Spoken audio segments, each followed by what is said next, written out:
Hello everybody, this is Lee Phillips, Journey of Truth. We are here at the historic Rock Gym Convention Center. It is Tuesday, February the 24th. It is 6 p.m. and we are fixing to head inside and get ready for this 6 o'clock to 7 p.m. Meeting that we're going to be having in here concerning the codes and the rewriting of the codes for our town. So we're going to be quiet now and we're going to go in.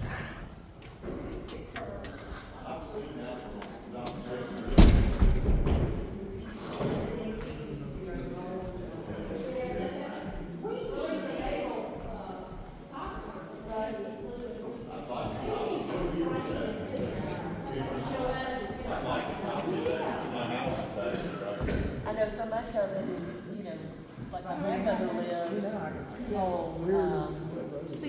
on Fair Street. This would have been, Right beside Fred so Play's let's see, house. so it would have been, You live, I live in Fred Place. you live in Fred Play's old house? be, Okay.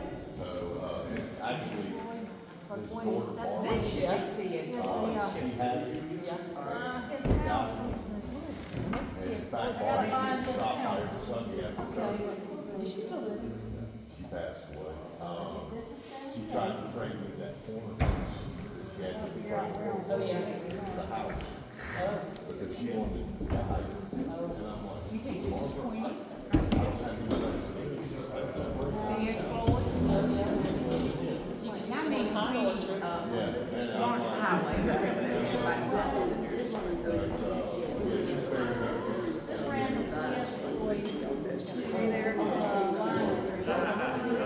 You can see the Pine Orchard right there, the CS boy.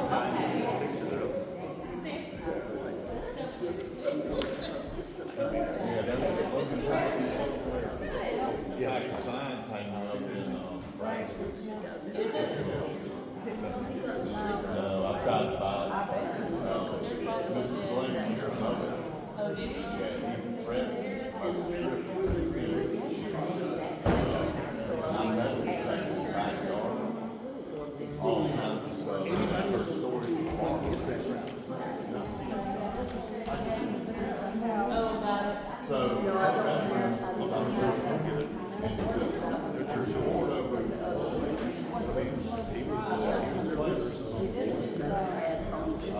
that's where she used to live. At night, because the dad, when the animals come in, and there's a tree house, her brothers.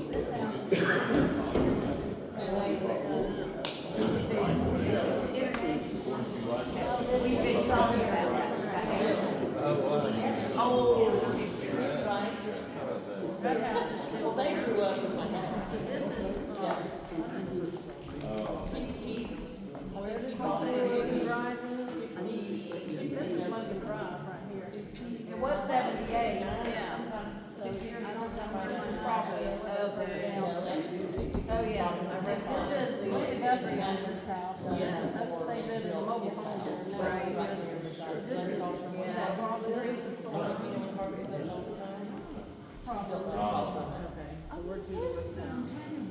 But it's a floor down. Or it's not wide. This is the little pet room in place. Oh, yeah. Okay, so here we coffee. Okay. So this is Logan Drive. Oh, this said it was 78. So you mean this house went up and down Logan Drive? That was 78. Wow, I did not know that.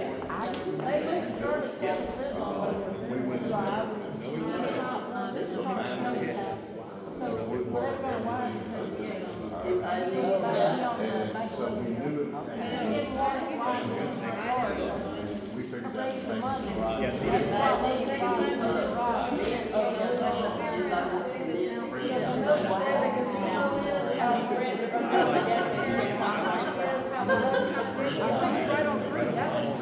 And tried to climb it up. All right, you guys ready to get started? Yeah. Let's do this. Recording in progress. All right, so thank you all for coming. I and Brian, right, the principal of town planning and design collaborative.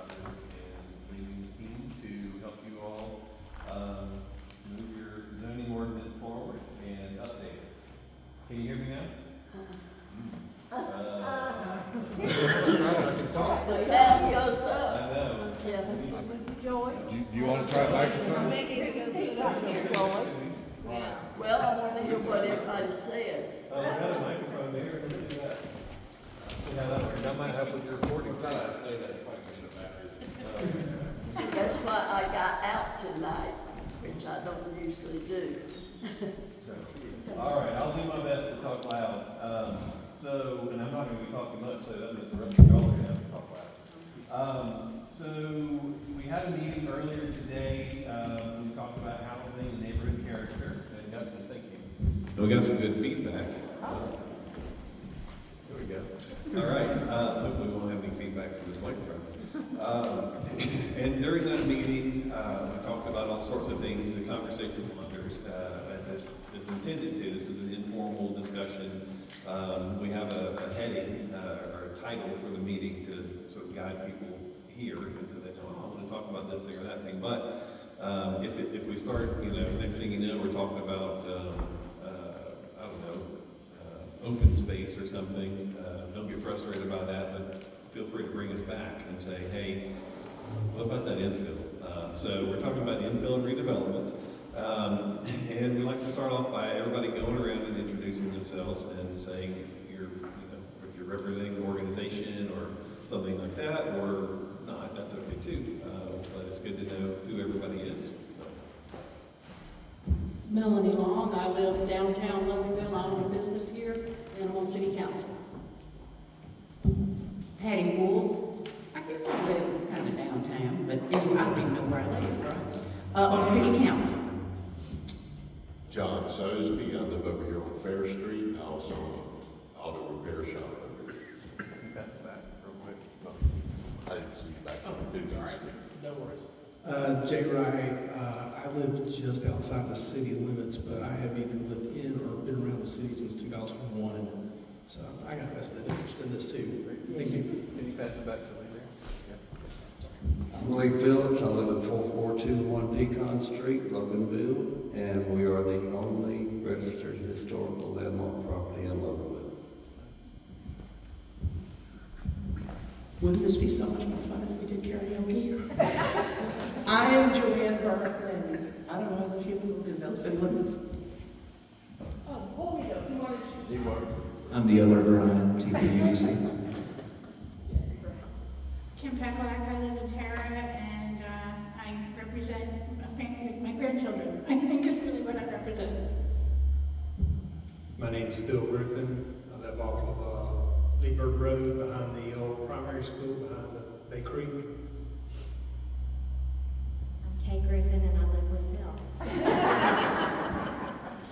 Well, I'm Jules Bryson Davis, and I live with my son in the historical house that we are restoring at this time. Y'all probably know. And I'm fundraising, and I just got my novel that I wrote, A Story Told, published, and I'm using it. If you would give me $15 or more, I'll give you my book, and it's signed. And I'm just glad to be here. Hi, I'm Leanne Vaughn. We live on Logan Drive, and we also have a property on Perry Street, both in the city limits. I live in Leanne. Keith Colquitt, City Council, live on the Huntington Ridge subdivision. Rick Colquitt, and I live with him. I'm Annette Dodd. I'm right outside of the city limits, but I've been here since '96, and my mom, of course, is invested in the city a lot. A lot. I've been here since, my name is Linda Dodd, and I've been here since '96, and I was on council for 8 years, and now I'm on County Zoning Commission. I'm Marie Garrett. I live here in the city of Cotton Street. Anna Blevins, TPUDC. I got away from the last one. Robbie Schwartz, Director of Planning and Development, City of Loganville. All right, thank you. Okay, so what do we need to know about infill? Sounds like you have one property on the historic register here, so everything else is up for grabs, I guess. Infill anywhere? Yeah. grab it and go. Okay, we got some no's, all right. So maybe first let's talk about, in case anybody's wondering, what is infill or redevelopment? It may seem self-evident, but there's a couple of different types that we see. We see often infill in a downtown area, and it looks like you guys have a relatively recent example of that on your Main Street area there. And then, the downtown areas often have infill happen first, but then there's also what we call suburban retrofit, and that's kind of like on a sort of automobile-oriented strip highway, where people start to infill in parking lots, or in some ways, maybe the earliest examples of it were when you have a big box building and they have those kind of out parcels out front of them, and then you'll start to see some little, fast food this pop up, like whatever. And I'm not sure if it's in Loganville or not, because it's hard to tell when we've left and when we've entered, but on the way here from the hotel that we're staying at, we passed, it looks like a new building. It's got like the tieback wrapped around it. It's like 2 stories. There's only a door on it right now. I assume there's gonna be windows and things. It's been like that for like 3 years. Okay, what is it? I don't know. It's a coffee shop. A coffee shop. It was a coffee shop to begin with. The Okay. person walked away because he ran out of money. Okay, interesting. So that would have been an example of suburban retrofit. Normally, you want to have your ducks in a row before you start building, and unless it's one of those special places that doesn't have signage and you have to be on the end to know that it's there. You knock on the door a certain way, and then you get your coffee. So the speakeasy, I guess. So anyway, so that's kind of what we mean when we talk about infill or retrofit. So anybody have any thoughts about this meeting's better attended than the last one? So what brought you all out tonight? Who wants to go first? I'll take it. I want to know what the future plans are for Loganville. We're sitting here making rules and regulations that the council's going to have to uphold. And that's why I'm here. I'm vested in my community. I've been here 23 years. My business is here in town. My customers are here in town. Let's find some solutions. Yeah. What would you like to see for infill or retrofit? What does the future look like to you? Mainly using the acreage that the city already owns to infill. Not only downtown, but I want to see everything. I want to see the roads wider. Go down Fair Street past a UPS truck. I mean, seriously. I want to see the brush out of the ditches that the power company or the AT&T cut left laying there that scratches the side of your car when you drive by. You've got the east side of town over here. If you go over to the big park with the pond, that seems to get all the attention when that side or west side of town over here doesn't get any. We can't even get the ditches cleaned over there. And I volunteered to pick up trash 15 different times over there, walking the street and just picking it up. So I'd like to see Loganville grow. I'd like to see it infilled properly. I'm tired of being a pass-through and not a destination, because we are a pass-through. All we are is 3 different interstates or 3 different highway streets that come through here, and people throw out their trash on the way to somewhere else. And it's too bad you don't have somebody working for DOT that you can bring in and help us out with that. Yeah, well, the destination part we can help with, becoming a destination. And the way that you do that is by becoming a place that people want to stop and want to be. And, you all may hear that and you go, well, why do you think we're here? Of course, yeah, well, to your point, not everybody is thinking the same way. And so how do we, make some changes? How do we transform some things to make it a place where people want to stop or need to stop, but it doesn't make y'all's life worse. as a result, right? Because a lot of times we assume that growth makes things worse. And so we need to work hard to make sure that that isn't the case. So there is also a myth that you guys are built out. People keep telling me there's no land left in town. And I'm here to tell you there is land left in town. It's not obvious necessarily where it is, but if you see trees, it's not protected.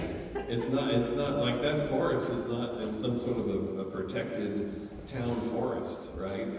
And so it sounds, based on what I've heard from people so far, that you guys would like to keep some of those trees as we move forward. And so I don't say that to say like, oh, let's target the trees for infill. I'd much rather, take on a bad, oversized suburban parking lot. But on the other hand, if you're gonna keep those trees, then we have to have rules and regulations in place to make sure that happens. We've already paid for a study. For Yes. the ordinance, Yes, I heard about that. and it got squashed. I heard about that. Yes, it sounded like maybe my understanding is there were two different things combined in the ordinance. One was what is a private property owner? What can they do with their trees? And then there's what can a developer do with the trees that are on the property that they're going to develop, and maybe the consideration for the private property owner was of concern, which it is in a lot of places, and then the development portion of it also, when it was not moved forward, went by the wayside as well. So it's not hard to resurrect that and to incorporate it. And so far, I've heard probably unanimously that everybody is not in favor of clear cutting for development. So Here's the other issue I have, is my wife was on planning and zoning for quite a few years. Can't hear you. My wife was on, I'm sorry. My wife was on planning and zoning for quite a few years. The rules that were set for the conditions that were set for the developers, and Freddie's over here, the fast food drive-through, beautiful tree out back, beautiful. It was in the code they'd written in planning and zoning.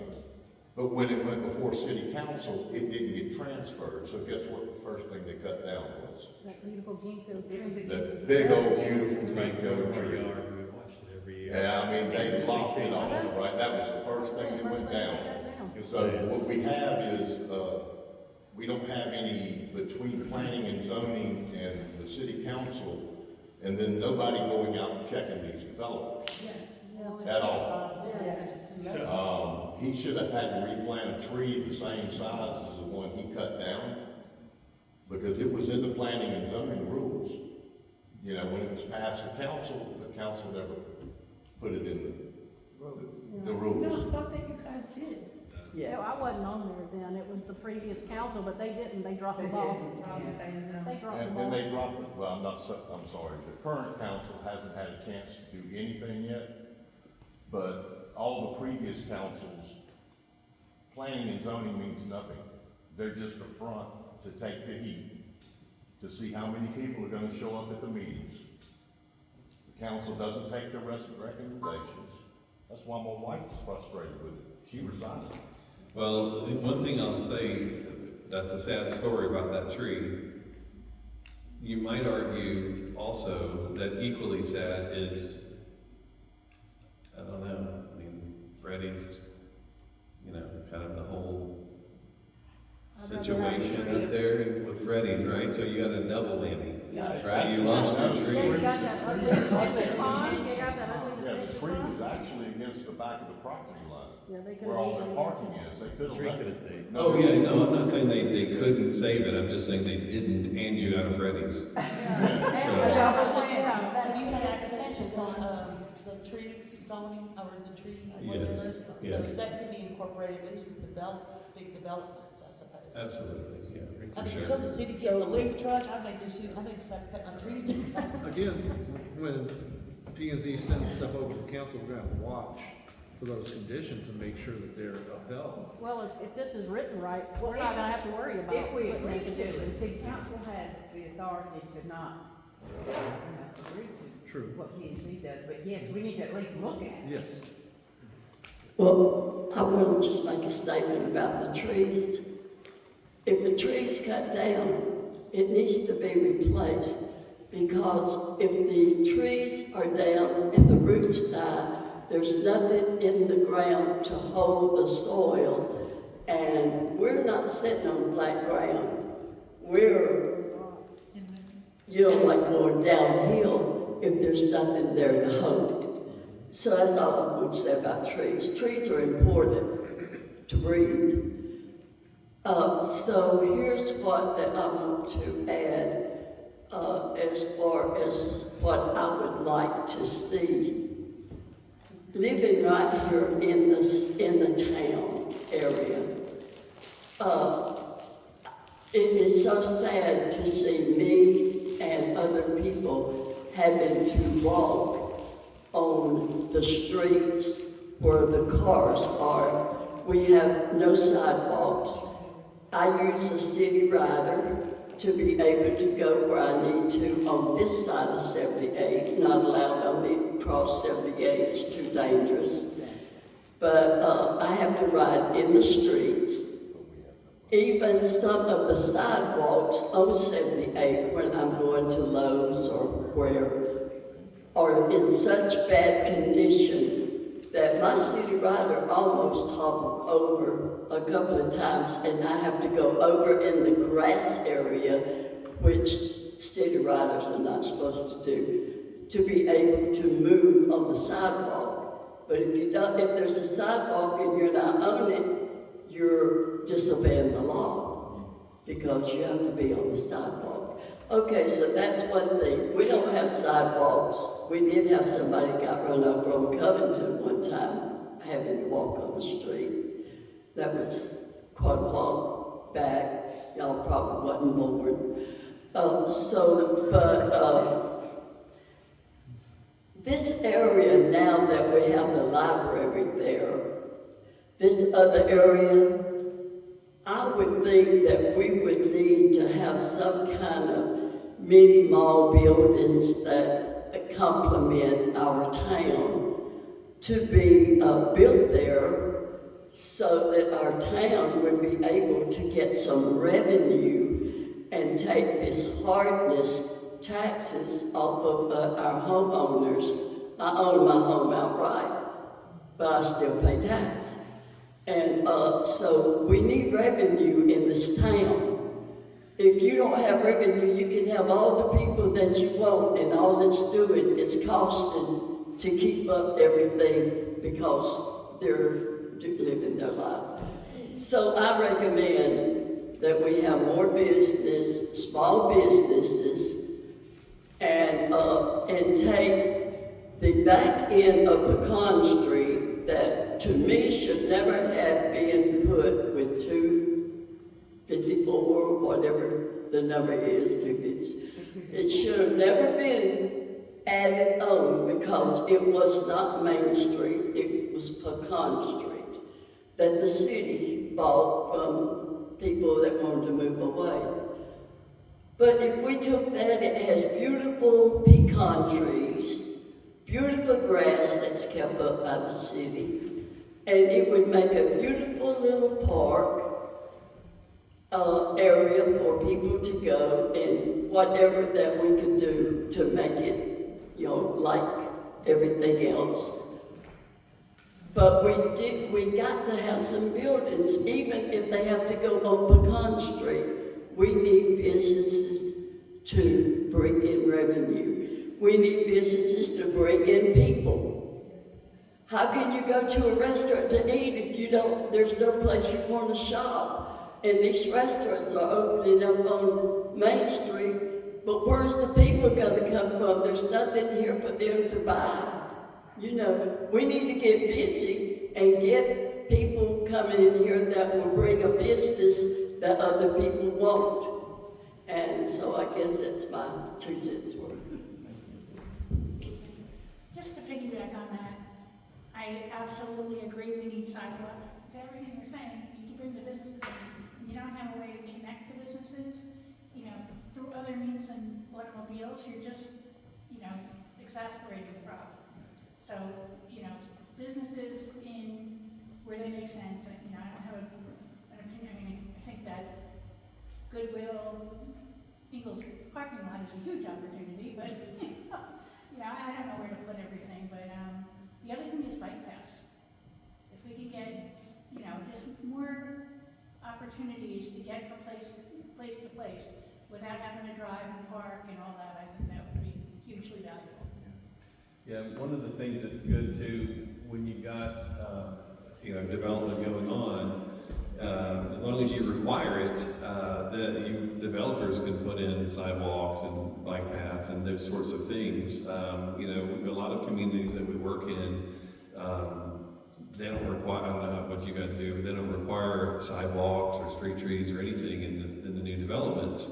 But everybody's saying we want to be more walkable, and even the people moving into the neighborhood, and so I always wonder why people don't just require that, because most places these days do. And I think a lot of it is just that when the ordinances were written, originally it was at a time when the community wasn't as prosperous, and so they were just happy to have any new development, and so they just said, okay, please build the house, we don't care. And the developers have gotten quite used to that in many places around the country. Well, we can fix that with these. Absolutely, yeah. And the planning, I'm sorry, go ahead, Lisa. I was just saying, currently our ordinances do require a development when they build a neighborhood to finish out the sidewalk in front of their property, in the front of the neighborhood. Great. Doesn't necessarily have to connect, or that's. Oh, it doesn't go into the neighborhood, just along the road that they're attaching to. No, It's a step. And here lately with some of the planning and zoning, before I came off and got elected on the council, we were trying to put conditions into those developments to have the walkability within there. So we were trying to get them in there, even though they're not required under the regs of the building reg. So, we were trying, but if we can get them into the building regs and into the ordinances, that'd be a big step in the right direction. Is it just residential that you focus on when you say that? 'Cause Well, that's I'm talking more what we've had here lately, was mostly residential. And I don't think, Robbie, we've had, Sidewalks are required in all neighborhoods and all developments inside city limits at this point in time. okay, so, and they're required now within the residential developments. And commercial. And commercial, Oh, good. so they're working So on it. now if we just have a better design in that. True. Yeah, you want trails or something like that. Well, that presumably is coming in from the businesses we're gonna attract because we got this great big beautiful plan.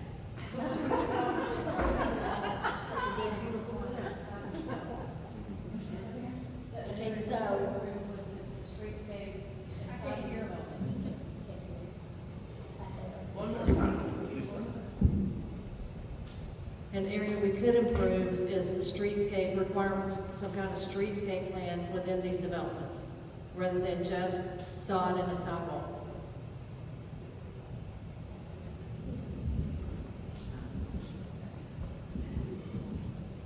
I want to piggyback on what John said about planning and zoning. It does get very frustrating for us, because I'm planning and zoning now, and it does get very frustrating. When you're on planning and zoning and these developers come in and you tell them, you require them to do certain things, and they say, okay, and they are willing to do those things, then they go in front of council, and council wants to, well, this is great, but then we want you to do this and this and this. And this has happened, and y'all agree with this. Oh, absolutely. Okay? So then the council says, oh, well, we want you to do this and this and this. So the developer says, okay. So they come back and they say, okay, we've done this and this and this and this. Then the council says, now I want you to do this and this and this and this and this. Well, it's adding up money every time these developers do this. Okay? Then they've done everything by the letter, by the book, what the council has asked them to do, and guess what? It gets voted in. Voted down. What projects are you thinking about? Oh, okay, well, I can name one for you. Yeah, please.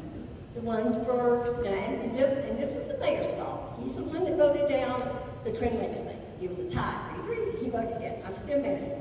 What, say it again. Twin Lakes. Twin Lakes, okay? Still mad. So,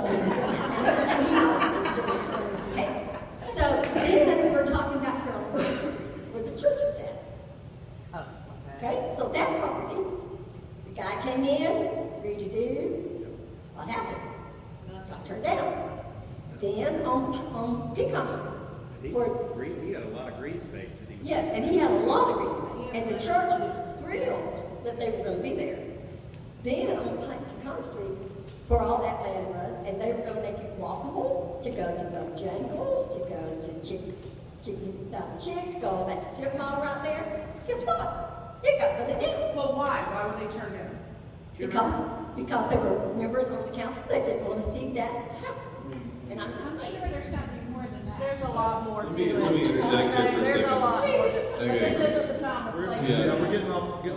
Exactly. Okay. No, I'm just trying to see, like, 'cause So- I honestly don't remember, so I'm just trying to see. Okay, What so- was it that maybe doesn't work for where we're going? So instead of saying, you know, we're gonna volley this back and forth, but like, okay, this is something that maybe just doesn't work for us, So when I hear stories like this, I go, okay, well, what does the ordinance say? Does the ordinance say we're going to determine what the developer can do in the midst of a hearing?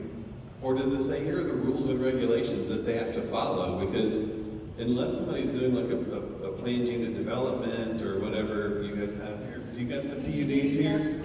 So unless somebody's doing a PUD, it typically wouldn't be a discussion. So rezoning, right? Okay, so in that case, they need something, they want something. If there's a bunch of rezoning requests, then that also is an indication to us that either there's a problem with the zoning, or, and it doesn't mean that the zoning is necessarily wrong, it could just mean that what the developers want to do is not what the city wants to do, and then that's a whole other thing to discuss, so we're figuring that out as we go. But nonetheless, as we go through this, we've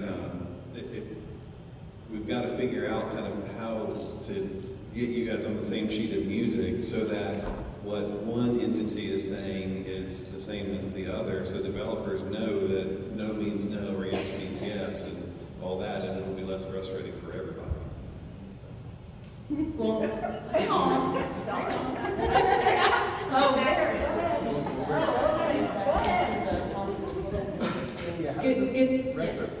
Good points, Linda, but I do want to say that we realized that we have some very loose ordinances and we were just attracting anything and everything. And we also realized that what was being presented, saying we're going to build this great development, was not what we're seeing was actually coming out of the ground, but that's because we have loose ordinances. Hence, a lot of the reason why we're sitting here tonight. To build, whatever we're going to build, we're going to make sure we're building it better, and we're going to fix our ordinances. Problem solved. So to your point about why we're seeing so many rezonings, so part of the things that got turned down is you had industrial property being asked to be rezoned to residential. You had residential property being asked to zone commercial, and it didn't necessarily fit with our comprehensive plan. It didn't fit with the neighborhood, it didn't fit with the community. And the developer, like Lisa said, you started seeing what the developer had built, and he came back now, and he didn't build what he promised the first time. Yeah, you gotta kind of put the brakes on stuff, that's why we put a moratorium on, that's why we hired you. We wanna fix this so that when a developer comes to Loganville, and they're like, okay, well, there's 3 acres over there, and this is what I wanna build. When he looks at our ordinance now, he's like, yeah, no, I'm not the developer for that, because that doesn't fit into what I do, that's not in my plan. So that's what we're trying to avoid, moving forward, so that we don't keep doing all the going back and forth. I have a completely different perspective. I understand and I agree about Build Better, but I'm one of the ones that got turned down this past year, and I think the guy that was coming in and developed mine had some really good ideas as far as widening the buffer that the zoning. We were trying to rezone. I have 10 acres right here on the old airstrip. I told you weren't built out. You were right behind, near the property that somebody over here already brought up, right? The church? Probably. Yeah. But it was like everything was thrown out with the bathwater sort of thing. There was one development that came in that was really bad, but the person that, and honestly, I had interviewed them before they even presented, because I checked with all of my neighbors, before we even brought it forward. So, it was turned down, but I think with the whole rezoning rewrite in place or coming up. So, I mean, I get it, I'm trying to be patient. But what I'm afraid of is I'm gonna be locked in. I can't manage the 10 acres anymore. I'm gonna sell it. And I'm trying to find the best person to come in there and do it so that I'm happy still living here and my neighbors are happy. And it also, it's in walking distance of everything downtown. So that would help, you know, maybe get the church congregation back up and the businesses down here going again. Because there's, and if we get enough young people in here, maybe young people will come in. Because this old lady don't do nothing. I can sit on my porch and hear the music down here. So that's what I'm afraid of. I think the best use of your 10 acres over there would actually be a green space with the city purchasing it, making it a green space with walking trails through there, and preserve some of the nature and the big trees. Well, one of the things we've had, and it's been several years, but I've had homeless people down in there. Because I get all the Sudafed packages. So that happens. They'll be mad back. And like I said, you know, I'm also looking for people to be able to walk downtown and to bring some life downtown, because the older communities, people aren't dying off fast enough for the young people to come in and rebuild the houses, to be honest. But I mean, and also, I mean, if the city's able to, you know, come up with a similar offer like my developer is, you know, sure. You guys I was gonna say, I just want to commend you for, because we're all in this together, it's your property, you want to sell it, and you want to make sure it's good with your neighbors, and you want to work with the city. So I commend you for that. We recently went through the same thing with a property owner off of Chandler Walk that wanted to sell their property, but they were very mindful of working with us as well as working with their neighbors to make sure everything was a good fit for everybody involved. So I commend you. Especially if you're planning on staying there. Yeah, I was just gonna say, have you guys ever been to the Beltline? Go to Pond City Market, do the Beltline in Atlanta. I mean, it started with Georgia Tech down there. They started, they planned it, they built a little section, and then the buildings infilled. The businesses came. They built another little section, and now you can walk all over, and it is just crazy. I mean, people are there all weekend, all the time. So it's, but we're in a catch-22. Yes, it is. It's a fun time because most people are riding bikes, scooters, skates, and stuff like that, music. I realize we're in a catch-22 situation though. It seems if we don't have any money, can't build the sidewalk. So what do we? I guess we have to attract some businesses first in order to get some money to build some sidewalks. I'm hearing that because I've been proponent, just as you, for sidewalks, because we walk, most of you see us walking around town, and you know, we got grandkids now, and we'd like to bring them to this little park over here. But I think connecting things like Peachtree City, you know, that's all connected with paths. Connecting these subdivisions so that they can get to certain places is a key. I don't know how you do it all, but. What is our I just want to say that the code concerning sidewalks need to all be where there's a slant down to the street and not just straight down. We have a lot of elderly people in this town that are walking on walkers and rolling like me and cannot get off of a sidewalk when there's no way to get off of it. That's ridiculous. Yeah, and one of the other things we want, you're trying to say something, aren't you? One of the other things we want rolling around is strollers, right? You have plenty of people with walkers and scooters and that kind of stuff. You also need people with strollers because otherwise you go extinct. Right. I was just, didn't you guys enact something with sidewalks? Brandon introduced it. I thought like everyone. We put in for a grant, but the grant's coming down Lee Bird, the sidewalk and going behind or in front of, It'll in connect front the of high school Yeah. stadium to the Bay Creek Elementary School And I believe, Robbie, am I mistaken, in that the city's part, if we get the grant, is $5 million? That's 20%, so whatever the end up dollar amount is, our Just the percentage is city's 20. part. And that's to let y'all know how expensive sidewalks I are. can't tell you how many times, my son was on the other side, how many times I come and you see people are walking in the street in the dark, you don't see them until, you know, that definitely happens. Well, I'll just say, I go down roads that do have sidewalks, and we're still walking Well, the I mean, street, so, I mean, that's your own fault, Yeah, though. well, yeah, Sure, this is the right place for this. We're talking a lot about sidewalks, but what about roads to get us, like, there's a lot of small side roads, and that I know, I've seen a lot of people walking on, and obviously there's no sidewalks there, but with the influx of houses and residential buildings, or homes, and for lack of better words, because they are rentals, we're gonna have more cars coming in and more subdivisions being built, which is what I'm seeing. What are we doing with the construction for roads? Because we came from Sugar Hill and we left Sugar Hill because of the amount of construction that was there. And we wanted a small town. So I'm seeing more development happening and I'm not sure we're willing to keep up with pace here either. So what's the plan for that? Can you speak to that, Rob? Do my best. Right now, a lot of the roads that you're talking about are the roads that have existed for a really, really long time. And for us to widen, say, Vine Street, which is a fan favorite over here, or Fair Street, either one of those, you're requiring land acquisition, because it's not just, we have easements, but we don't own the land, so we can't expand the road.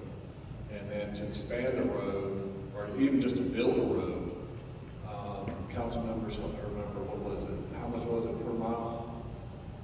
For what? Just For roads. Dollar amount per mile. Dollar I don't amount. remember. Yeah, I remember it's one been, day for a it's been road. said, but I think it's, I wanna say it's tens of thousands of dollars per half mile. We do, so we allocate, our SPOS allocations are determined by the mayor and city council. And we do allocate some money, but the truth is, especially in our city center, because all these roads are so old, we try to we choose projects where we get the most bang for our buck, so we can get the most mileage out of every tax dollar. So we take, sometimes, and the other part of it is, it's also based off of a grading scale. So the terrain of the road, we follow the same standards that GDOT does to determine which roads need to be repaved.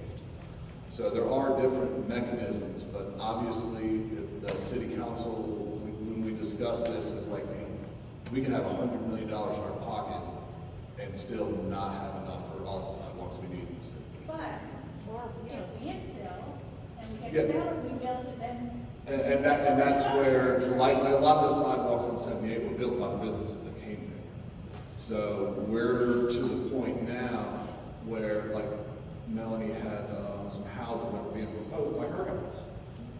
And we were like, they have to put sidewalks. And they're like, well, why do we have to put sidewalks? There's no other sidewalks. We gotta start somewhere. You wanna build, we want sidewalks.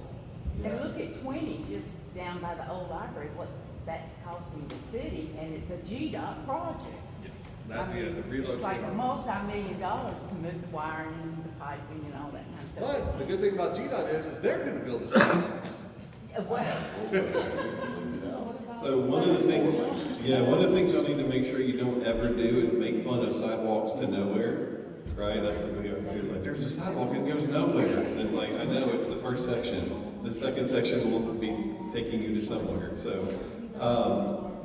Okay, so when we're talking about things like these connections and things, it is relevant to infill insofar as when you are wanting infill to occur, it's important that you have investment in that area. And so otherwise, why is somebody going to be willing to do something with their property, you know, and they'll just wait for it till they have to maintain it. There's nothing, you know, they're not doing it any sooner than they absolutely have to, and then they're only doing the bare minimum of what they have to do. And so if, for instance, you're wanting to make a place walkable or whatever, there are things that cities do to enhance that or encourage that. So for instance, your grant, you know, and so with those grants, hopefully there's, you know, you go, okay, well, where are we gonna put those sidewalks? You go like, oh, well, here's an area we wanna have redevelopment occur, and, you know, here's an area that's been in need of it for a really long time, so they get it too, and whatever.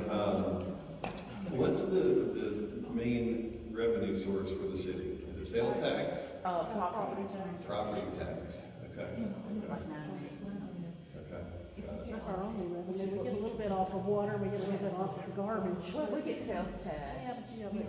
But we get the enterprise fund, you know, the water. And I think it's time for Gwinnett to start stepping up and paying for their part of the city too. I Have don't you think guys- there's enough money out of Gwinnett. Have y'all done the math to see, like, you know, in this discussion about, you know, do we have, large estate homes versus smaller homes, you know, like, have y'all done the math to see, is it? We've got more rental property than any place I've ever I'm not talking about rental, I'm talking about for sale, Are is you it? talking about how much in property tax they Yeah, the estate home is gonna give you more than if you took that same lot and divided it into 5 pieces, or, you know, that's kind of, it Well, seems I like a know math problem. The tap fees of what the city goes after more probably than the property tax. I'm just saying, I don't know that, Danny would be the one to answer Yeah. that, but tap fees bring in a lot of Yeah. money, so the more houses, the more tap fees. And so I think, from a city perspective, Yeah, they push they, a higher density because they want the tap fees. Well, and these are the things that we'll need to kind of make sure we understand as we start making decisions about, you know, we are making decisions about what we're trying to incentivize and encourage or require to happen. For instance, the point about the, you know, you said make your land a park, and it wasn't like donate your land and make it a park, it was sell it to make it a park, right? I'm not talking about And, it. but, Monroe just I think did. my brother and sister would kill me. yes, no, but, and then you said, however, if we get people there, it has a benefit to the downtown, et cetera, et cetera. And, you know, so there is a, you know, cost benefit analysis beyond just the dollars and cents and all of that stuff. I just So- find that downtown like here Yeah. is pretty much dead on the weekends. I mean, there's some traffic coming in, but if you leave out at like 8 o'clock at night or something, it's kind of like, ooh, I can make a right or left hand turn. So, and being here for so long, I know how to get around. Yeah, Yes. And houses should bring in more property tax. yeah, yeah. Well, if you stop with the storage units and put a moratorium on storage units, because they don't pay sales tax. So, Wait, storage units don't pay sales tax, you said? they don't pay sales. They pay property tax, but they don't pay sales tax. Excuse me, sorry. Or am I wrong, Rob? Okay, I'm sorry, what was the question again? Storage units, do they pay Sales tax. sales tax on those storage units? Or is it just property tax? Well, we don't collect sales tax, that's the state function. Ah, But yeah, the property taxes come to us, but yes, sales tax are generated on their monthly, like, I don't if get you charged pay. that on my I bill. don't get that charged on my charged It's money. probably incorporated into it. A lot of the places will sit there and say, all right, it's easier for me to come to you and say, hey, you can rent this for $25 a month than me for to sit there and say, well, it's $25 a month plus tax. So if you, mentally, included, it's, it's yeah, just- mentally, it's just easier for them to eat some of those costs, especially It's because like someone that rents a residential home, they don't tell the person it's gonna cost you this much in rent, this much in property tax, you know, your rent is this much, and it covers everything. Yeah. One way or another, they're gonna pay. It's not free.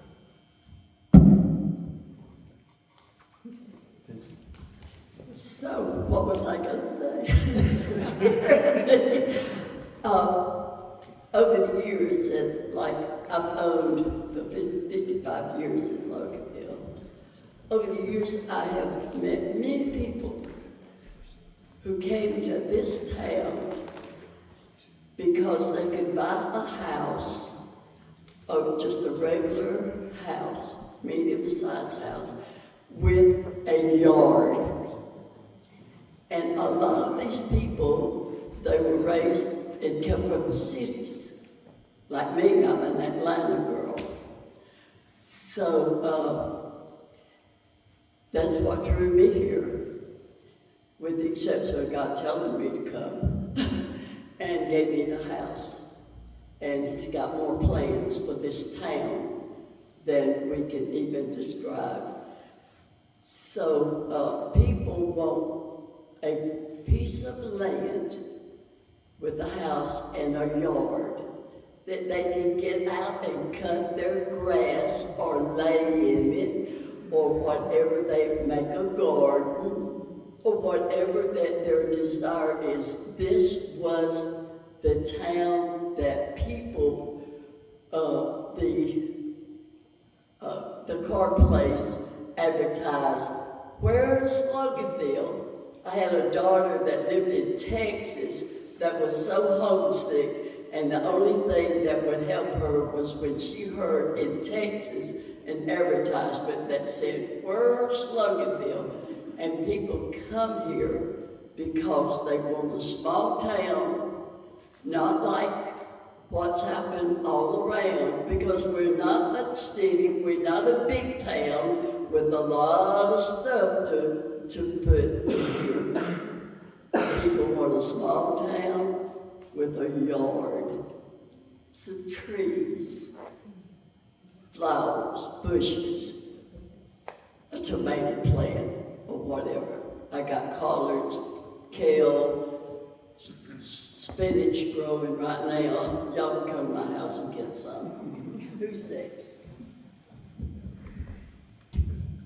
Oh, I'll plug, one last plug for me. You know, I'm sidewalks and parks and things like that, green space, but I also like art, sculptures, statues, things maybe historical. I mean, maybe the Historical Society could come up with some things that we could put in certain places in the city so people could just understand, you know, even a placard, you know, understand what, you know, the railroad here, you know, this was, you know, Cotton Town a long time ago, that kind of thing. I don't know, just something I wanted to plug. Yeah, that's something that Monroe has done a lot. Yeah. Really good at promoting the arts. There's a young man, his name's Curtin Busser, he's going for his Eagle Scout. Yeah. His project was, he actually put 3 placards up. So if you'll go between the rock gym and the ag building, incredible placard, he put one at the well, and he put one at the gazebo down there. And he's done them, the Historical Society has got some things on the horizon that they're working on. But the young man, Mr. Musser, he's gonna be at one of our next council meetings, to talk about what he did, but he's got 5 more properties that he wants to do them, so he is doing them, and I like that as well, but yes. He's got one for the railroad, he's got the ones that have to have their own private property, we have a hiccup with, but the ones on city property, you'll find 3. So I would encourage y'all all to go look at them, he did a fantastic job. There might be artists willing to do things Let's too. put the train tracks back in. Yeah. Bring a couple of boxcars and bring them out as restaurants. The one thing that I hadn't heard mentioned with sidewalks is historic preservation, because I know we've got a lot of older houses that are within here in the downtown area. And do we have any standards for that, for historical preservation? Do we have anything in the ordinances about, I can't remember, there's a certificate you have to have for, and since you guys do a lot of zoning, you know what I'm talking about, where it's if you're gonna change like something that's historical preservation, you have to put in for a change of. We only have one house. Right, I know we only have one house, but there could be, but there are a lot of older homes, right, and for example, That are gorgeous. to something that like is caught my eye is over on Floyd at Pecan, where there's a little house in the corner, been there forever, run down. Somebody bought it, they have rehabbed it, and now it's a commercial operation, you know, and I can't remember if it's a Bates or, I used to drive by there, but now I take different routes, I don't drive by it all the time now. But like right through there on C.S. Floyd, we've got businesses that are in older houses, which, you know, to me, that kind of goes against historical preservation, because those were nice houses, but now they're in business. So I don't know if we need to, that's something we need to think about for the future, if, you know, you want to attract people to move in, and it's like, hey, we got a really nice historical area, and I think Monroe has that, like right around their downtown, where you've got some older houses. They can do it with their trees. They Right. have cars to protect. Right, and the thing about like trees, and that's, you know, you can require, like in new subdivisions with that. I have a friend of mine who's the head of planning for Cobb County, and he had told me about their tree ordinance. And he was their certified arborist, and his job was to literally drive out to new subdivisions and count trees. I used to tease him about it being the tree police, but he would go out and and the other thing is, like, he would make people, like, if they put in trees that were not allowed, like, let's say Bradford pears, which Bradford pears that's a terrible tree. They grow 20 years, they fall down, they crack, whatever. He would go and make them get rid of them and then plant something else, like oak or whatever. The tree ordinance that some of the Right. others in their infinite wisdom threw out. Right. It did that. You could only plant certain ones. They had, Right, and you it's- got credit for how many inches and. Right, and that's something that needs to, I think, be It needs to be revisited. brought back. In this, since this is the whole idea of this whole ordinance thing, is to, let's incorporate that back into, that I think goes to infill, where, we're gonna like rehab properties. Let's say, okay, you've got this new, you need to plant whatever, and include it in your buffer, and just kind of look at that from I hate to use the word holistic, but I think that's kind of the word you need to use for that. We don't have anything in our ordinances about historical preservation. No, we don't. We need it. Well, this is one of those, be careful what you ask for. Oh, really? I did a lot of work with Habitat for Humanity in the prior life, and we would get houses donated and we wouldn't accept them but it's not because it's not the right thing to do in terms of, like, you want to preserve, it's just the ordinance went too far and you couldn't sell it. You were stuck with that house forever. So it's just, exactly, we have to look at, eyes wide open and say, if I were to buy this house, what would it, Right. But I agree with you sentiment, I just, be careful. Yeah. Yeah, a lot of people won't allow their houses to be designated as historic register. I've got my house built, I think the best we can find out is 1904. I don't want it on the historic registry. I want to be able to paint it any color I want to Exactly. paint it. I want to be able to update it and change it. My wife's boss, my wife's boss came out with the best thing. He looked there and said, "Darling, if you want a plaque that says your home's historic, we'll get you one for it. Then you can do anything you want to with your house."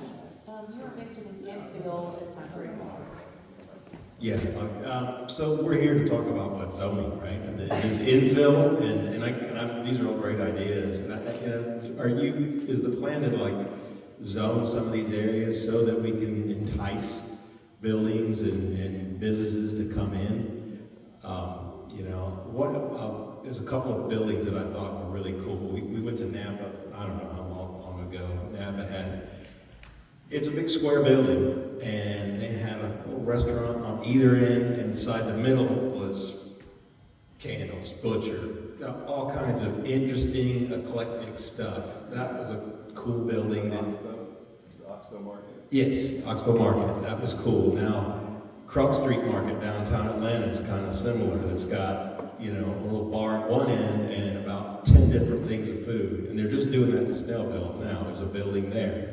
But they're cool places. And they don't take a lot of space. The reason they're cool is everybody can come and, hey, I want Chinese, I want this, I want that. And you gather and you eat, and they're pretty social. So how do we get something like that to come to us? I'm not talking about fast food here. I'm talking about one thing that you could have a few people inside.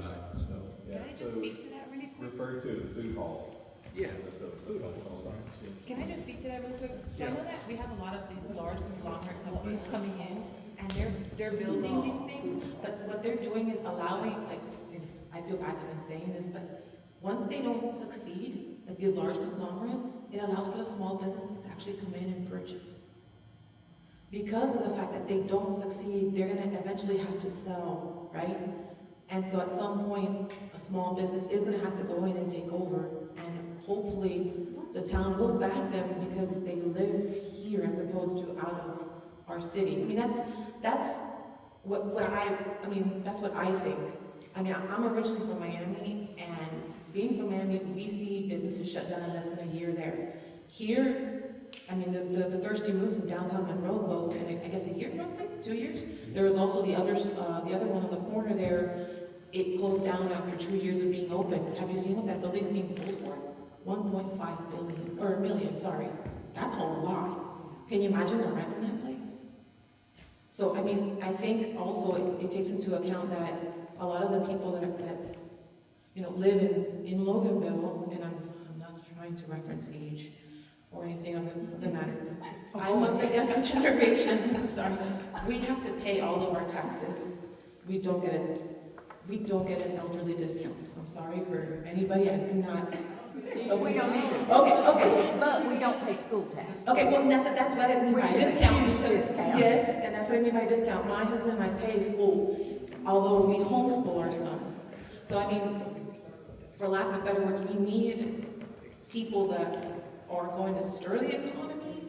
And if you want to draw in a younger generation, yes, we need parks and such, but outside of that, like you said, businesses. I have a question for you. I just have a question. Real quick, you're asking about how Snellville came to be. The city bought the property and they partnered with a private company to develop that. They sat down with those developers over months, coming up with a plan.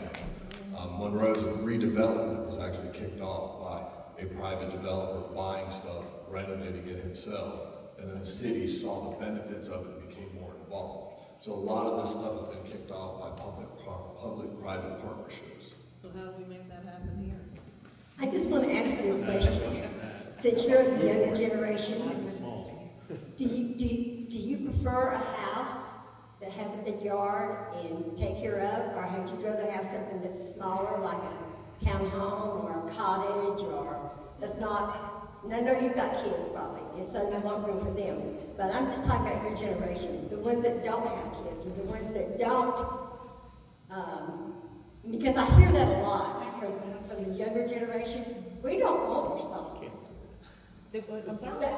They don't want responsibility. Sorry. They don't want You're to not listening. they don't want to. But they don't want a house upkeep, they don't want a yard to mow, they want a bought living place, they don't want all that stuff. And this has been going on for a while here in Mark County. We've been hearing this, we've had summits on it. You don't know where that is. Who So I ask a town accommodate something that most of the people don't want. So I can understand, because I don't live in Wait, I want to hear her a answer.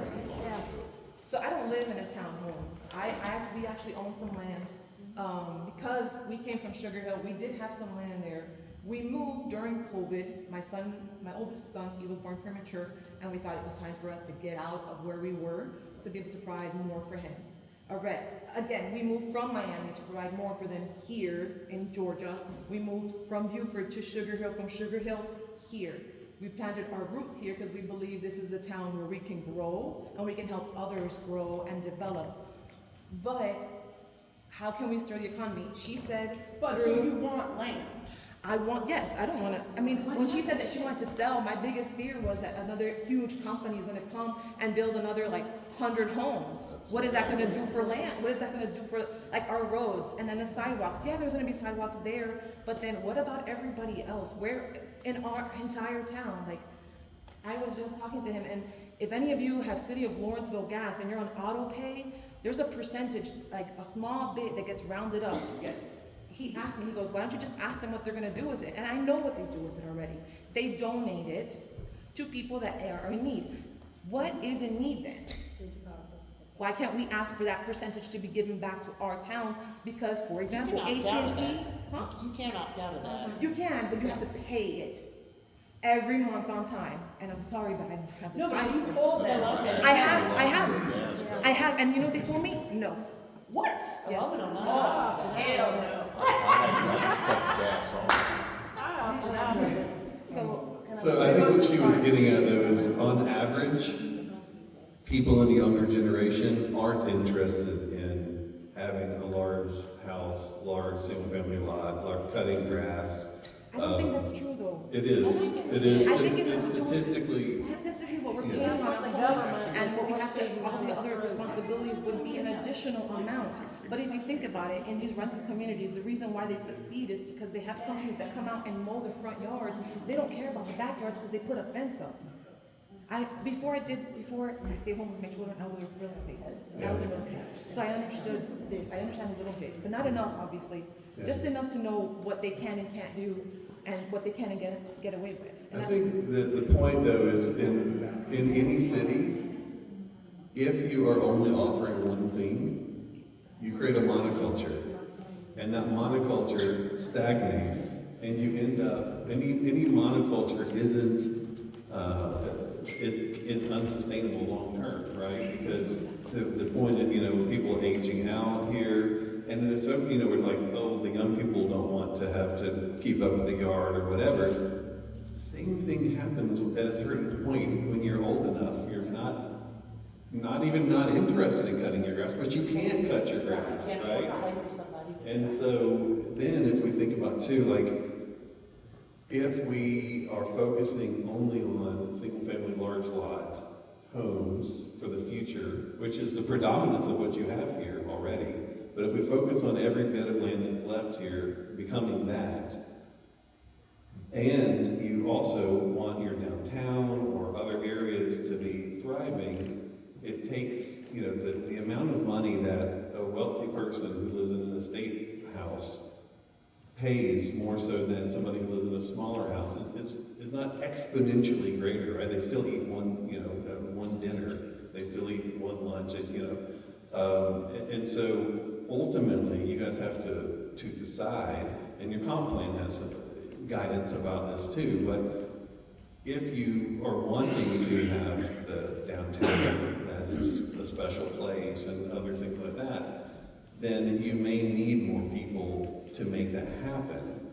But more people, and what I've definitely heard loud and clear is no one's wanting more people in the form of apartment complexes, like standard suburban apartment complexes. I've heard that there is, based on, and we've all seen it together, there's not a clear consensus on this, on that there is, but on whether or not you want to allow other smaller types of housing in the city in the future. And so one of the things that I was encouraging in the last meeting was the focus to be on price per square foot, not total cost of a unit. Because you can have a really, really bad 20,000 square foot house that's very expensive because it's 20,000 square feet of bad stuff and bad materials, and it's going to fall down, and you've accomplished one goal of the big expensive thing, but you haven't actually accomplished your goal of having a lasting community moving forward. So we got to struggle through that as we go through this. To me, it doesn't matter. I'm sharing, bringing this back up, and it may feel like I'm pushing on it. I'm bringing it back up because I know what is happening around the country. I know what's happening around the region, and I want you guys to make sure y'all are making decisions based on all these facts, rather than just sort of the general rules of thumb. So pass it around. Something just came to me that from an earlier conversation, and I wanted to bring it up about speed bumps. Whatever you call them. Is there, what you're doing, is there certain places like residential that qualify for that, or? No, in the zoning ordinance, we don't deal with speed bumps. That what? That's not a zoning thing, that's an engineering standard. Engineering public works code. Okay, because some people are complaining that the speeders in these side streets is so bad that it's dangerous to walk. That's why the sidewalk deal is so big. But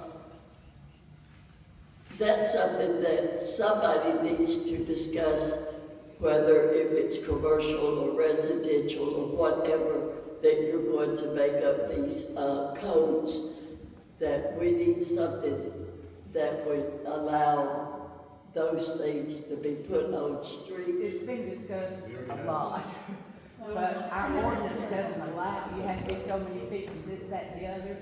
So, for example, Covington cannot have speed bumps, and they need speed bumps because of the logistics of stuff. Near my house. I don't want them near my house either. The city of Loganville already has a speed. The city of Loganville already has a speed bump policy.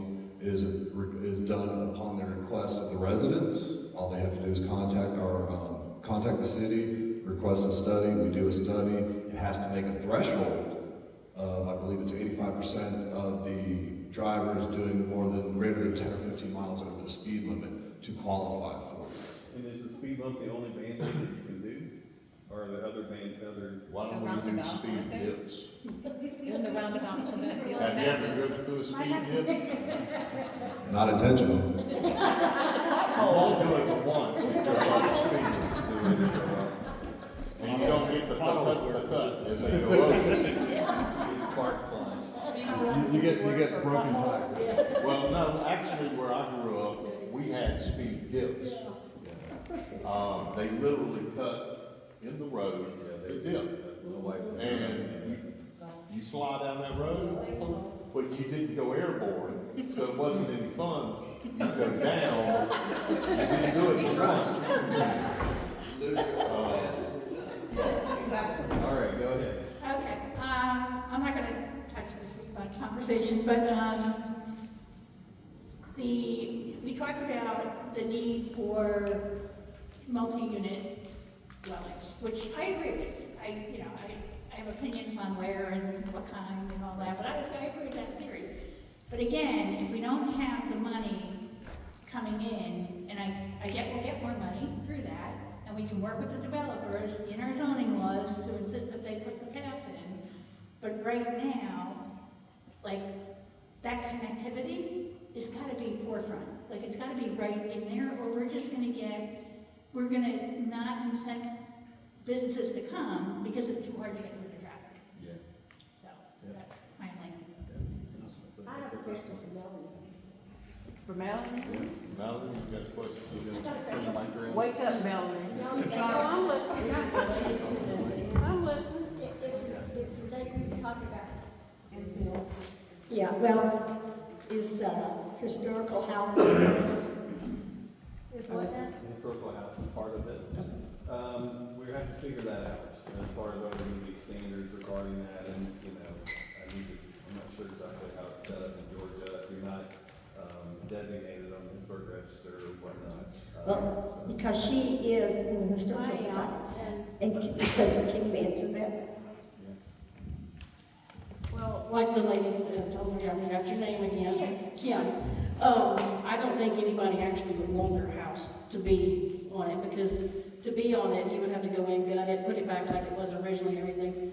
I proposed to the Historical Society that Loganville creates their own historical type designation.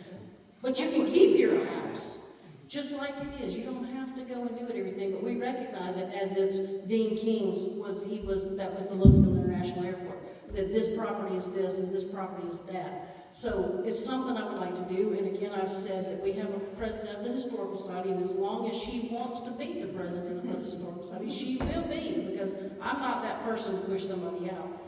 But if there's ever a turnover, they already know that I want to do it. This is something I've looked at in having little placards made. And you can say, hey, look, my house has some historical nature. This is what happened here. We'll do the research, we'll do it. They do that in Charleston. So, but it's not going to hold you to those standards that would prevent you from being able to sell a house because you're stuck with it. But I mean, I just wanted to understand.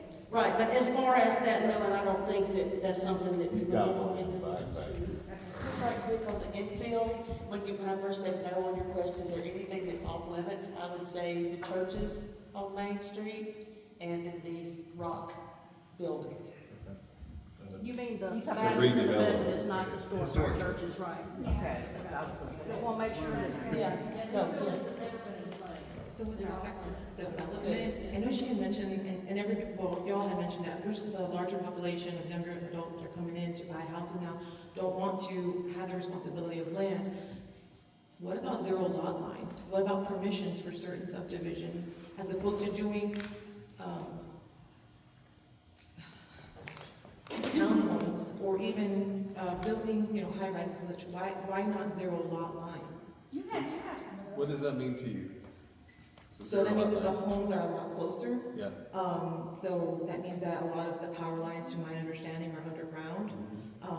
And that means you gotta live in a subdivision to a degree. Yeah.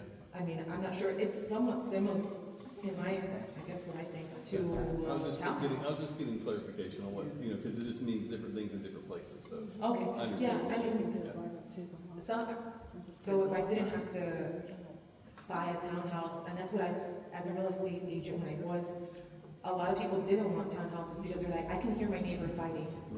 And although they are required to have like a certain, R whatever, to go ahead and make sure the noise doesn't bounce off, you still hear your neighbor. Well, that's one thing we talked about this morning, is the quality of what's going up, not just, because some of the houses, as close as they're built together now too, it's the same thing, and depending on your neighbor, it's the same thing. But if you have a better quality of building, then you won't have that no matter what type of house you So have. Gwinnett actually did not allow or permit any properties that had vinyl siding because it was supposed to be Noisier. well, not noisier. It wasn't like a higher end building or something like that. That's how they ran And out. it's also a fire hazard. A fire, well, okay. For the city, the vinyl housing is a rule from our fire department. Okay. Because when we had, where's those fires, what was that neighborhood over there where all those fires were? Oh, yeah, by the way, One fire went. we're over time, so anybody who needs to go eat dinner or whatever, just please. We won't talk about you if you have to get up. It's been awesome, though. Thank you. So, another thought about that, when it comes to, the smaller lots, to your point about the, townhouse and there are trade-offs, right? We figured out in the kickoff presentation a few weeks ago that only 2 people in the room had never lived in an apartment, right? And so there's always somebody stomping around above you, the broom and doing, those things. And then there's, you hear people in the townhouse and, you live on a small lot, you still hear your neighbor, they're in the backyard, you smell their weird barbecue thing that they're making, they like weird food or something, So every situation, short of living on a farm, on like proper acreage, is, you run into people, and in each case, the more friction you have, so, like those moments, it has an impact on the price of it, right? And so you hear that you know that you can hear your neighbor, therefore, an apartment costs less than a farm, and a townhouse costs less than a detached single-family house, and all of those things. And so it's giving you those different options for different preferences, different stages of life. And to your point, there are people who break every rule of the average. So there are some young people who would love to live on a farm these days. And then there are those who don't want to live on a farm, but they still want to grow their collards or whatever. And so on their tiny little apartment balcony, they've got a little planter box, and they're like, oh look, I grew, here's some carrot, I'm so excited, and and their harvest is just smaller, right?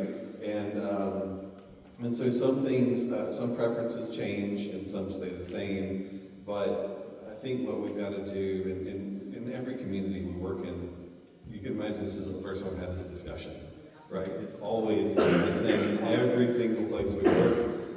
Except for there are a few places where they're super, super committed to solving their housing crisis, and they're like, what if we allowed our single-family houses to in a 1970s subdivision to turn into multifamily, and they can split them up into a fourplex or a duplex, or that's very rare. But I'm just telling you that but most of the time it's. We moved here because we wanted to be a small town, and we don't want it to change. That's why I got a kick out of seeing that photograph. Right? And so, I usually do the old, okay, show of hands, raise your hand if you lived here for 5 years, and put your hand down if 10, 20. And then we all turn to the person who's last with their hand up and say, thank you for letting me come to town, right? Because it's a normal human thing. Like when we arrive, we take this mental snapshot of what the place is and should always be. Now, that wasn't a normal human thing for most of human habitation of cities and towns together. People wanted growth, and they wanted things to happen because all of a sudden it was easier for them to stay alive, right? Now we have running water, hallelujah. Now we have sewage, hallelujah. Now we've got whatever the case may to stay alive. And now we're starting to think about thriving and think about quality of life. And now we're excited because we've gotten the opera house, and we got the moving picture house, and we got all of these things. And so then, funny enough, we come full circle, and now people are wanting to, grow things again, and even on their apartment balcony, and they want to get their hands in the dirt and feel at one with this holistic approach to things, and making sourdough in their apartments, and all the things, So times change, but people don't change that much. But we'll walk through this together. Don't get anxious, but I definitely don't recommend a one-size-fits-all strategy for nearly anything. So it's a nuance, and that's the hard part about zoning. And that's why zoning for so long has given us places that all look about the same, because they were written in a way that was just trying to normalize and make it simple to describe the place. And unfortunately, we lost our way during that time. So we'll try to take it back together in a way that's got something for everyone, and everyone's excited. How do you? Thank y'all. Thank you. We look forward to seeing you. Huh? No, I haven't.